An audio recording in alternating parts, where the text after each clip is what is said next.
Welcome to our channel. నేను నవీన్. ప్రస్తుతం చిరంజీవి గారి సినిమా మన శివశంకర్ వరప్రసాద్ గారు ఎంతో భారీ అంచనాలు నడుమ ప్రేక్షకుల ముందుకు అలరిస్తూ ఉన్న సినిమా ప్రస్తుతం కలెక్షన్ దిశగా వెళ్ళిపోతుంది. అలాగే ప్రేక్షక ఆదరణ కూడా ఎలా ఉంది అని మనతో మాట్లాడడానికి సినీ అనలిస్ట్ అప్పాజీ గారు ఉన్నారు. సార్తో మాట్లాడతాం. నమస్తే అండి. చిరంజీవి గారి సినిమా ప్రేక్షక అభిమానుల మధ్యలో రిలీజ్ అయింది. ఇంతకు ముందు వరకు ఎప్పుడు అప్డేట్ వస్తుందా అని చూసాం. ఇప్పుడు ఏకంగా సినిమానే రన్ అవుతూ ఉంది. సో సినిమా చూసిన తర్వాత ప్రేక్షకుల్లో రెస్పాన్స్ ఎలా ఉంది, సినిమాలో ప్లస్ పాయింట్స్ ఏంటి, మైనస్ పాయింట్స్ ఏంటి, అన్ని కూడా మీతో అడిగి తెలుసుకోవాలి. రెస్పాన్స్ అయితే యునానిమస్ గా చాలా బాగుందని చెప్పాలి. బాస్ ఈస్ బ్యాక్ అనుకోవచ్చు అండి ఒక్క మాటలో. అవును, అంటే ఒక 5 to 10% నెగిటివ్ ఇది ఉంది. కొంతమంది అంటే ఏ సినిమా అయినా 100% 100 మందికి నచ్చే ఇది ఉండదు కాబట్టి డెఫినెట్గా కొంతమందికి సెకండ్ హాఫ్లో కొంచెం ల్యాగ్ ఉంది, లాజిక్ లేదు, అది ఇది అని చెప్పి కొన్ని విమర్శలు అయితే వినిపిస్తున్నాయి. కానీ ఓవరాల్గా చెప్పా కదా, 80 to 90% సినిమాని ఎంజాయ్ చేస్తున్నారు. ఓవరాల్గా మెగాస్టార్కి మరో మెగా హిట్ అని చెప్పి డిక్లేర్ చేస్తున్నారు. ఇక ఈ సినిమా ప్లస్ పాయింట్లు అంటే ప్లస్ పాయింట్స్ ఎక్కువ ఉన్నాయి, మైనస్ పాయింట్స్ ఇందాక నేను చెప్పినట్టు చిన్న చిన్న లాజిక్స్ లేవని, లేకపోతే సెకండ్ హాఫ్లో కొంచెం ల్యాగ్ ఉందని, ఇటువంటి చిన్న తప్పలేదండి అదే తేలికపాటి విమర్శలు ఉన్నాయి. ప్లస్ పాయింట్స్ అంటే ఫస్ట్ చెప్పాల్సింది మెగాస్టార్ వింటేజ్ లుక్స్, ఆయన పర్ఫార్మెన్స్, ఆయన డాన్సింగ్. డాన్సుల్లో గురించి ప్రత్యేకించి చిరంజీవిని ప్రశంసించాల్సినటువంటి అవసరం లేదు. అంటే కానీ ఈ వయసులో ఆయనకి ఇప్పుడు 70 సంవత్సరాలు నడుస్తుంది. 70 ఏళ్లలో కూడా ఆయన ఒక కుర్రోళ్ళ కంటే కూడా అద్భుతంగా డ్యాన్స్ చేయడం అనేది డెఫినెట్గా మనం అప్రిషియేట్ చేయాలి. 70లో కూడా మంచి దెబ్బలేస్తున్నారు. సో ఇది ఒక 1 man షో లాగా, ఇది చిరంజీవికి ఇది ఒక 1 man. వెంకటేష్ ఉన్నప్పటికీ కూడా ఒక 1 man షో లాగా ఈ సినిమా ఉంది. మెగా ఫ్యాన్స్ అందరికీ ఫీస్ట్ లాంటి సినిమా, మిగతా వాళ్ళందరూ కూడా హ్యాపీగా ఎంజాయ్ చేసే సినిమా, ప్రాపర్ సంక్రాంతి సినిమా. అందుకని సంక్రాంతి విన్నర్ అని కూడా ఆల్రెడీ డిక్లేర్ చేశారు. అంటే అఫ్ కోర్స్ ఈ సినిమా తర్వాత మరో 3 సినిమాలు వస్తున్నాయి. రేపు భర్త మహాశయులకు విజ్ఞప్తి, ఎల్లుండు నారి నారి నడుమురారి, అనగనగా ఒక రాజు, ఇలాగా ఇంకా 3 సినిమాలు రాబోతున్నాయి. ఆ 3 సినిమాలు కూడా హిట్ అయినా ఈ సినిమా ఫస్ట్ చాయిస్గా ఉంటుంది. ఆడియన్స్కి ఫస్ట్ చాయిస్లా ఈ సినిమా ఉంటుంది కాబట్టి డెఫినెట్గా ఈ సంక్రాంతి విన్నర్గా మనం ఈ సినిమాని డిక్లేర్ చేయొచ్చు. ప్లస్ పాయింట్స్ అంటే ఇందాక చెప్పినట్టు చిరంజీవి ఫస్ట్, తర్వాత Anil Ravipudi writing and direction, తర్వాత బీన్స్ సిసిరాలియో మ్యూజిక్, తర్వాత నయనతార గ్లామర్ పర్ఫార్మెన్స్ అద్భుతంగా చేసింది. తర్వాత సమీర్ రెడ్డి సినిమాటోగ్రఫీ కూడా ఈ సినిమా అంటే చిరంజీవిని చాలా హ్యాండ్సమ్గా చూపించడంలోనే కాదు, ప్రతి ఫ్రేమ్ని కూడా చాలా అందంగా అర్థవంతంగా చూపించడంలో ఆయన 100% సక్సెస్ అయ్యాడు. తర్వాత ఈ సినిమాని సాహు గారపాటి, చిరంజీవి గారి అమ్మాయి సుస్మిత కొనిదల ఇద్దరు సంయుక్తంగా నిర్మించారు. ప్రొడక్షన్ వాల్యూస్ ఒక రేంజ్లో ఉన్నాయి, చాలా బాగున్నాయి. ముఖ్యంగా ఈ సినిమాలో కాస్ట్యూమ్ డిజైనింగ్ కూడా మనం ప్రత్యేకించి చెప్పాలి.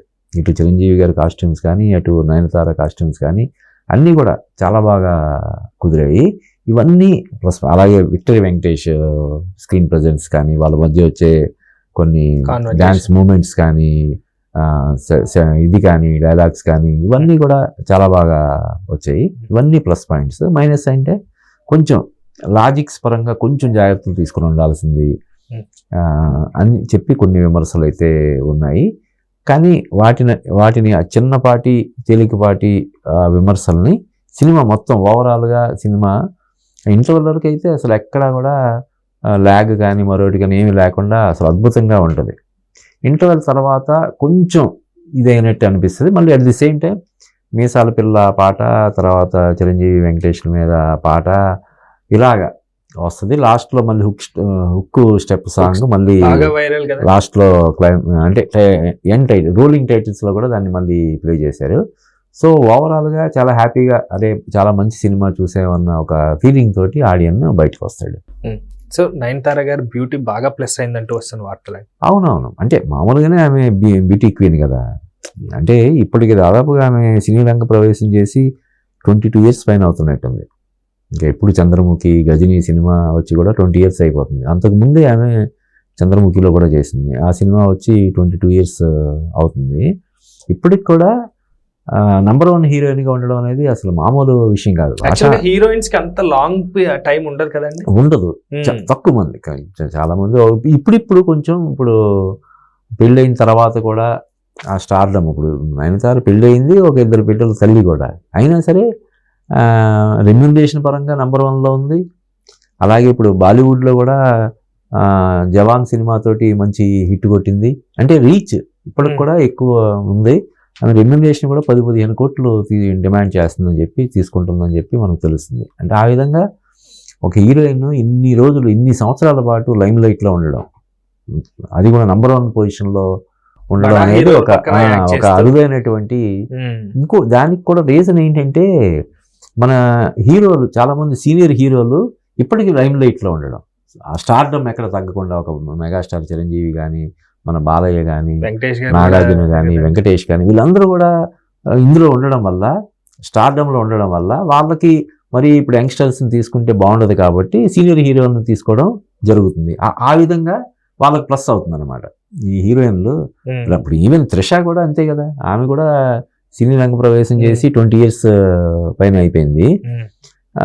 ఇప్పటికీ లైమ్ లైట్లో ఉంది, ఇప్పటికీ హీరోయిన్గా సినిమాలు చేస్తుంది. ఇలాగా ఈ 40+ కూడా మంచి లైమ్ లైట్లో ఉండి మంచి క్రేజ్ ఉన్నటువంటి హీరోయిన్లు దాదాపుగా బాలీవుడ్లో కానీ ఇక్కడ కానీ ఒక 10 మంది వరకు ఉన్నారు. ఈవెన్ కత్రినా కైఫ్ ఎప్పుడు సినిమా మల్లీశ్వరి వచ్చి ఎన్నాళ్ళు అవుతుంది, కత్రినా కైఫ్ ఇప్పటికీ మంచి లైమ్ లైట్లో ఉంది.